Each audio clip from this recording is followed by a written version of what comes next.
It's Thursday, a little bit earlier today, a little bit before 1 o'clock, like one, or I'm sorry, 12:55, somewhere around there. Um, got a little earlier start to some of the things that I do, so it freed up some time. I just finished up my afternoon yoga. Thought I'd come here and chat for a bit. Then I do my afternoon breath work and my last meditation for the day. Interesting. Yesterday was interesting as I was chatting with Barefoot Burpees, and it is what it is. And let's see, sorry. Um, I had a new friend come by to wish me well, call me a weirdo, ask what the hell I was talking about, and demand that I talk about Joe Biden's corruption. And kind of, I don't want to say it was off-putting. It's to be expected, I guess, when you go live on YouTube, and you're out there for anyone on YouTube to find your channel, to hear you talk, and they're free to make a comment, whatever they want. Um, when you start out a conversation by calling me a weirdo, I assume you know me well, um, because my friends know me as being weird. Um, and most of my close friends hold that in the highest regard. You have to be weird to get through life, or you end up being a cog in the machine. Nothing wrong with being a cog in the machine. If that's your wish, if that's your sole desire, then by all means be the best cog that you can possibly be. However, even if you're stuck being a cog in the machine, be unique, be you, be authentic. Stand out for your ability to just be you. No one else can do it. You have a unique position in the world. The entire universe has conspired to bring you into existence at this point, at this time, in this particular moment. I'm not saying it's for a reason, but you're here. Enjoy it. Make the very, very most of it. Maybe above all, though, be kind. If an entire universe has conspired to bring about the circumstances for your existence to be right here, right now, do you really want to do that by being a troll on the internet? Again, feel free. If you're going to be a troll, be a good one. But why? Basically, to get a reaction. And the reaction doesn't, it isn't about the other person whatsoever. Even whatever reaction I might give, it's not about me. You're feeding off that energy to uphold your self-importance. Look what I did. Look what you accomplished. Look what you accomplished with your existence by getting reaction from someone you don't even know, don't even care about. I guess there's some satisfaction in that. I don't know what or how or why, but I guess there is for that person, whoever they are.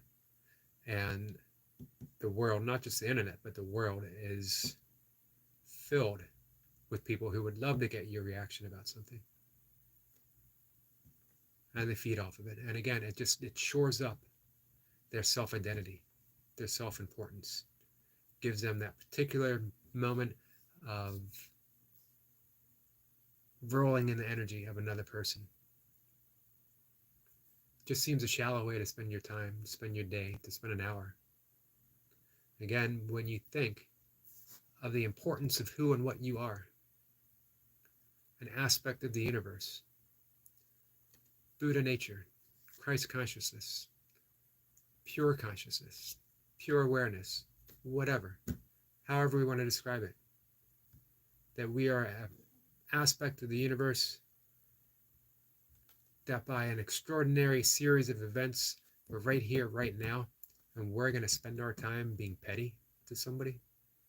That's what Carlos Castaneda talked about, death being always on our left-hand side. Mocha McCarty is here, and first off, hello, Mocha McCarty. And she says, because people have so little in their sad lives that they attempt to antagonize others to make themselves feel better than someone else. Yeah, sadly. And it doesn't work. It's a short fix of energy. And you never get the reaction that you would like or expect. And I don't want to use the entire talk being anti-troll. If you're going to be a troll, be a clever one. Be funny. However, again, the fact that such extraordinary circumstances had to take place for you to be here. It's so much better to be kind. It's actually easier to. You don't have to be clever to be kind. You just need to be open. Be yourself. Allow the world to speak through you, not your petty little voice. Of course, I was going to quote Carlos Castaneda, but another quote, another idea that he has is that of petty tyrants, that we all need a petty tyrant. They're the ones that teach us to minimize our self-importance. Self-importance, I don't mean that we don't value ourselves. It means that that self, the image that we have, is no longer propped up by a false sense of belief of who we are. We can be authentic, be who we are. Milka says, don't give them any oxygen, then they die off. This is true. Not always easy for me to do. They say don't feed the trolls, but I have a tendency to feed them, not with my anger, not with reaction, but generally with good humor, patience. I don't mind engaging. If you come to my channel and you want to talk, and even if you are someone talking, I can't remember which great spiritual master described it this way. If you come to me talking out of your ass, I will still engage in conversation with you. I will still treat you as if you're serious. And that's because, again, going back to what Carlos Castaneda said, petty tyrants, those people who at least attempt to push our buttons, are invaluable to our, I don't want to use the term spiritual growth. They're invaluable to our emotional growth. If I still have buttons to push, by all means push them. And by that means, I will reduce my own reactionary time to having those buttons pushed. Trust me, I have plenty of petty tyrants. The world will always give them to you. You don't even have to look for them. Don't have to do anything. They will show up completely on their own, and they will provide that invaluable service to us. The other Carlos Castaneda quote that I was going to bring up, excuse me, was something talked about quite often here with me, and that is death. Being present, always on the left side, ready to tap us on the shoulder in a moment's notice, and we never know, never know. But if we realized that, if we kept that in mind, if we knew that we could be tapped on the shoulder in an instant, how much of that self-importance would we hold on to? Maybe for some, it would actually increase it. I'm about to die and I'm stuck here in this line. But the bigger picture is, we're always about to die. Who knows when? And you might be stuck here in this line. There's nowhere else to go, right here. So what do? Accept our fate, graciously. With grace. That's all we can do. Because we could run out of the line, yelling and screaming, this is not my time, this is not my time, this is not my time, and get hit by a bus. Would you rather die in line, surrounded by friendly people? Or run out in the street, screaming like a madman, get hit by a bus? Either way's fine. When you're gone, you're gone. Um, I prefer to go by way of bear. That's my goal in life. Be consumed by a bear. So probably, I was about to say it's an easy goal, but probably not. It could be if I traveled, if I pursued it. But I want it to be in its proper time, in its proper way. So, anyway, enough of that. Enough of trolls. I'm not going to say enough of bears. They might come back up in this conversation. Yesterday's conversation was quite a bit about woodpeckers. So you just never know. You never know where the conversation is going to go. Hence the weirdness, as it should be. If you're not weird, you're not doing something right. I very much encourage everyone to go out and find their own authentic weirdness, because it's a beautiful thing, because it means that you are being completely yourself. Wow. Completely yourself in a world, now I don't remember the quote, in a world that is trying to make you otherwise, in a world that's trying to make you fit in. Again, going back to a cog in the machine. As I mentioned earlier, nothing wrong with being a cog in the machine. Sometimes just getting by is the best that we can do. However, in my opinion, which means little, there's no excuse for being an unoriginal cog. Have some flair. We all know someone who's been stuck in a dead-end job day after day, and yet they show up with a smile on their face, or they show up wearing something that just gives them that little bit of light. Maybe it's a little pin on their sleeve, on their collar. Maybe they put a flash of purple in their hair. Maybe they do something not to stand out, because they already stand out as a unique light in a universe of lightness, but just something that has them stand out in their own state of mind, their own beingness, a reminder that this isn't it. This machine and this cog, this is just a moment, a flash, an inspiration, an infinity. Sometimes we need those little reminders. So I wanted to read a favorite quote, Franz Kafka. I don't know why it occurred to me right before I was about to go live. Franz Kafka, a very important novelist, poet. He's not known for his meditation skills, his meditation writing, his meditation. It's just not something that is quickly associated. We think of Franz Kafka as Kafkaesque, writing these unique metaphors of our own self-reflection. However, he wrote this: "You do not need to leave your room. Remain sitting at your table and listen. Do not even listen, simply wait. Be quiet, still, and solitary. The world will freely offer itself to you to be unmasked. It has no choice. It will roll in ecstasy at your feet." That's meditation. Use the mantra.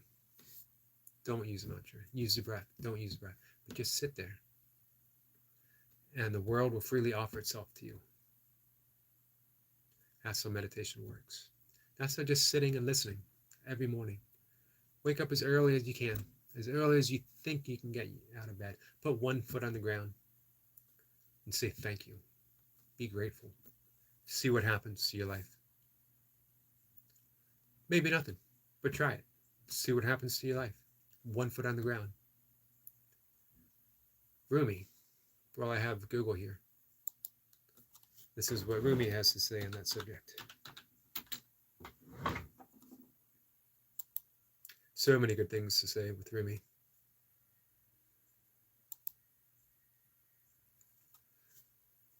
But here he urges us, don't go back to sleep. The breeze at dawn has secrets to tell you. Don't go back to sleep.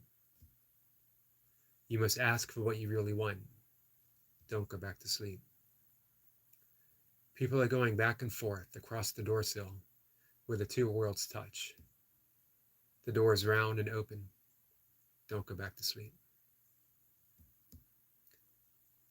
You must ask for what you really want. Put one foot on the ground. Ask for what you really want. There's magic at that time. There's magic before dawn. Those worlds, both of them, the dream state, waking state, night, day, everything is converging. Everything is right there. Not yet split. Not yet split into two worlds. It's the thin places, as they say in Celtic mythology. If you go back to sleep, you miss it. Let's look at another quote, if I can find one. Jane Roberts. She is the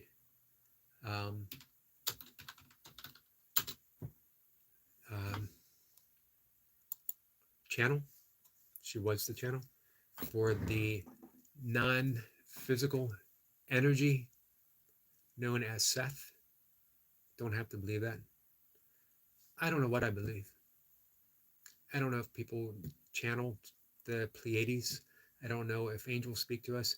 I don't know anything. Literally, I don't know anything. I surmise a lot, but I don't know anything. Anyone who tells you they know probably doesn't. However, in not knowing, you can be open to any experience whatsoever. Probably, Jane channeled a non-physical entity known as Seth. I have no problem with that. Wisdom is wisdom, wherever you find it.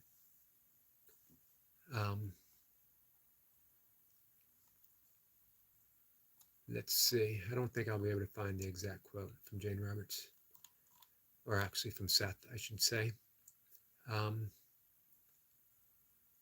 She said that every morning around 3 a.m. or somewhere between 3 a.m. and 6 a.m., we all receive a wake-up call from God. That's the important time. That's when we will hear the voice of God. If we wake, if we ask for what we want, ask for what we wish for, as Rumi says, and we listen. Maybe the answer is no. You can't have it. Maybe it isn't. However, you're only going to hear it during that time, during the deep, deep silence in those early morning hours. Magical time. This morning, before the sun came up, I saw my long-awaited fox. I have foxes in the neighborhood, several different spots.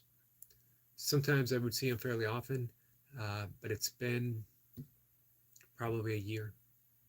I know they're around. So I've been on the lookout for one. Stalking. Love that expression, stalking. Not as in stalking prey, not in stalking in a way that I'm going to hurt. Stalking energy, stalking presence, stalking the physicality, appearance of a fox. And this morning, my patience, my neighborhood wandering, early morning, well before the sun is up, paid off. First it was a shadow, and I recognized how that shadow was moving. Nothing moves with that grace other than a fox. I round the corner a little bit, and there it is.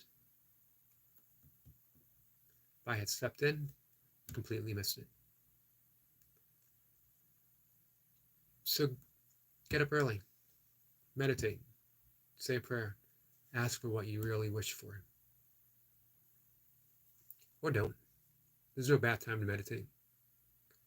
I'm not offering any prescriptions that your life will be better. Your life will be different. It'll be a little more magical, be filled with mystery if you get up early. You'll pay a price for it. You'll have to go to bed earlier, or you'll be a little tired if you don't. I get the same amount of sleep, and better quality sleep. As I've mentioned quite a few times, if you get that first light, first natural light hitting the eyes, you're setting off a chemical hormonal event that leads to a better night's sleep. It's all explained online. what happens, the hormones that are produced in the morning, how those hormones that give us energy in the morning die off and are used to help create the hormones that help us sleep, to keep us relaxed. It's changed my life waking earlier, and I just keep getting earlier and earlier and earlier. And yes, I go to bed pretty early. Usually I'm asleep by 8 o'clock. Is there anything after 8 that I haven't already experienced in life? If it is, I'll wake up and do it.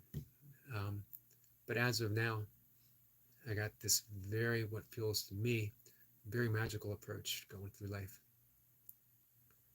Waking up in those earliest hours, unconcerned about the sun coming up. I have hours before the sun's going to come up. Doing my yoga, meditating, my breath work, getting in the purest writing I've ever done because it's all inspired. Everything comes to me. I'm not searching for words. I'm not actually writing. I'm arranging the words that I receive. I am gifted each words. I am not gifted, as in talented, as in any kind of great writer whatsoever, but I am gifted by words from wherever they come from, wherever inspiration comes from. Personally, I don't think inspiration comes from anywhere. Inspiration is, when you talk about the universe, you're talking about inspiration. When you're talking about God, you're talking about inspiration. Inspired, in spirit. So, as Rumi says, I ask for what I really wish for. Words, poetry. One beautiful line. That's enough for me. I can write 300 words, 500 words. All I want, everything else is just arranged to frame that one beautiful line. Somewhere there. Whatever I write about. I don't even remember what I wrote about this morning. Oh, a challenge. Which seems like a weird thing to write about. But of course, everything I write about is a weird thing to write about. It has nothing to do with a challenge. It's actually the opposite, what I write about. That I don't see an empty page as a challenge, as a problem that needs me to fix it with words. The page stays empty regardless of whatever words I put on it, because the page's capacity. It will hold whatever I put on it. That was the wonderful thing when I started writing on my computer screen, because it just keeps holding words and words and words. A page you can fill, or it has the appearance of being filled, and then you turn another page and another page. It's like a finite slice of infinite energy, of infinite emptiness, infinite nothingness. But a computer screen, wow, it just keeps expanding. Words just keep being placed there and never once dampen the enthusiasm of the screen, always asking for more. So there's magic in technology. There's magic in the natural world. As a matter of fact, there is nothing that isn't the natural world, including skyscrapers, including computers, including cars, because it all comes from the same material as anything else. It's the same elements. We don't create a new element to make a computer. We don't create a new element to make a car or a skyscraper or anything else. It's the same elements that we are. One substance. One substance is. So it's all the natural world. Of course, we can misuse it for what seems like unnatural purposes. And by that, I mean harmful ways to ourselves, to the environment, to others. And we certainly do misuse the internet in harming others. Which is a shame. I guess we're spinning ourselves around here to the beginning of the conversation of the energy that we put out there. Why would we ever want to put that kind of negative energy? I'm not saying that in a karmic way. We've talked about this in a month that I've been giving these little conversations. We've talked about karma. Karma is not payback. It's not justice. It's not retribution. You aren't punished for the things you do. However, it puts you in the situation, that lower energy, that things we'd rather not have happen to us happen to us. This just because we're playing with that plane of motion, and that's what karma means, motion. We're playing with that plane of motion, that energy field, where things like that happen. Lift yourself up a little bit. It's actually easier than we think. It takes effort. Something being easy and not taking effort is two different things. I am all for easiness. My life is arranged for ease. However, it takes effort. It takes effort to wake up. It takes effort to begin to meditate. Once I meditate, effort's put aside. It takes effort to do burpees. These are all things that I love, all things that I enjoy.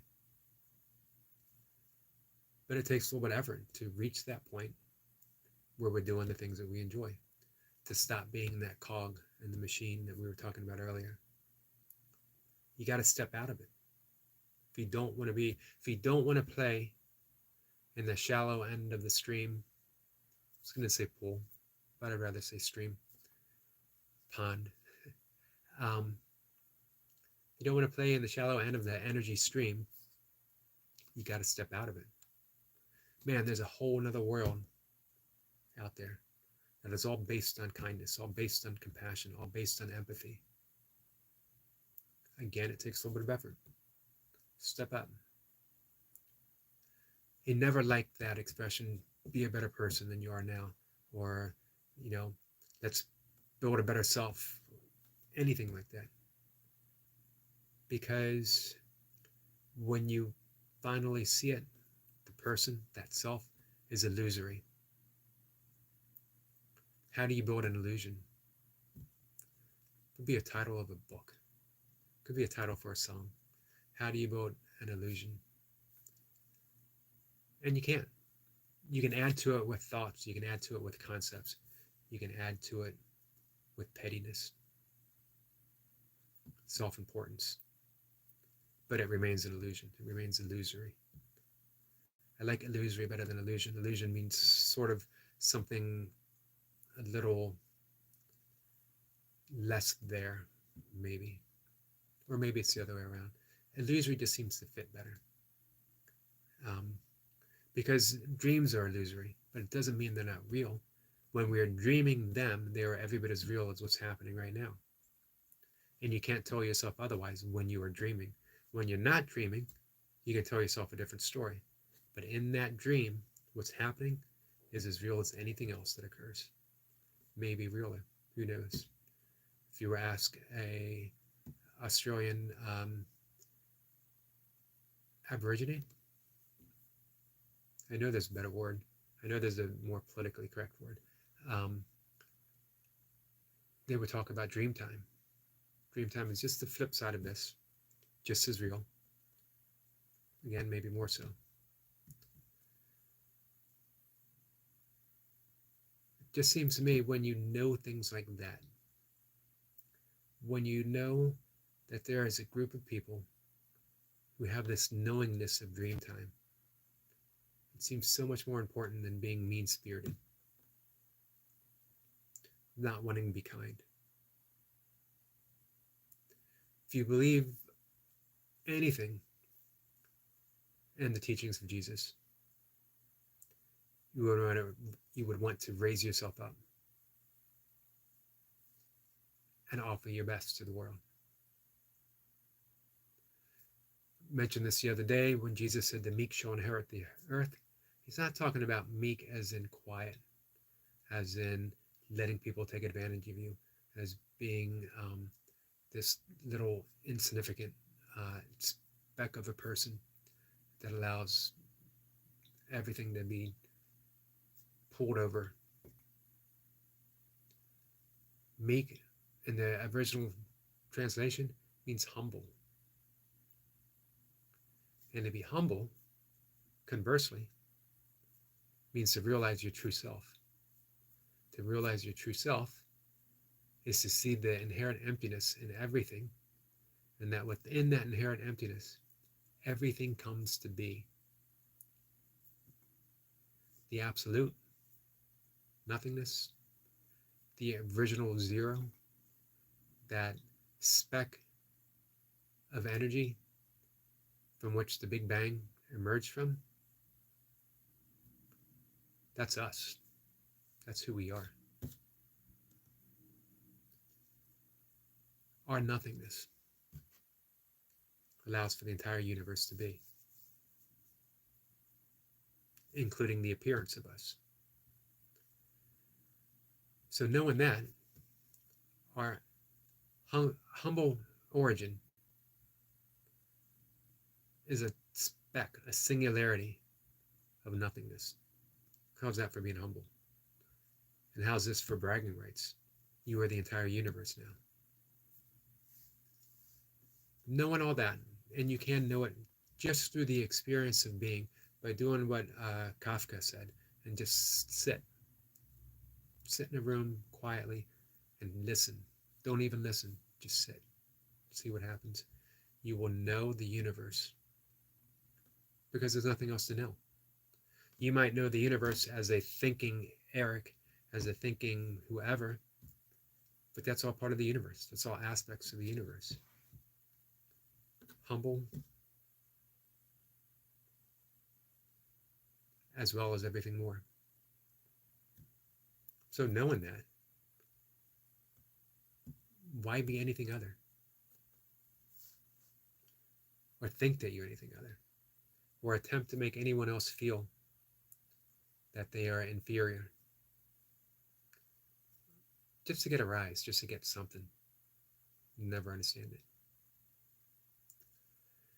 So, all right, guys, it's been a little over half an hour.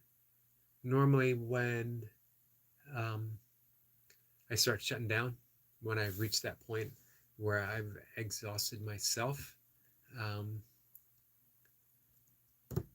some people pop up and we start talking about training or other things. Does not look like that's going to happen today.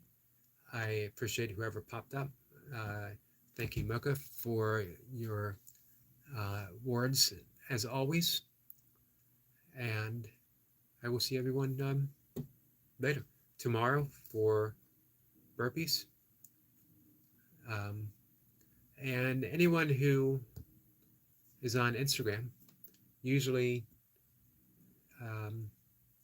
about 5, a little after 5, I pop in on Instagram for another impromptu talk, such as this one, about nothing. Again, just rambling. I don't have a theme. To answer the questions that were presented to me yesterday, I don't have a theme. I'm not talking about anything of any great importance.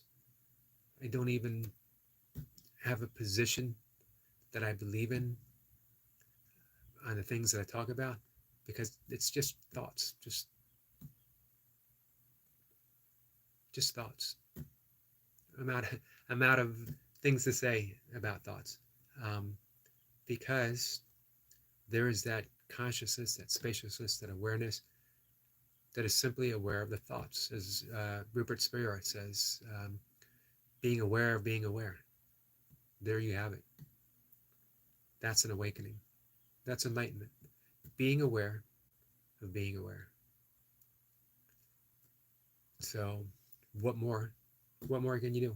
You just talk, and you're aware that you're talking. You're aware of the words. You're aware of it all, and you let it all go. All right, guys, with that, I'm going to let it all go. Again, I'll see you tomorrow, or I'll see you later tonight on Instagram. Either way, appreciate you all. Take care.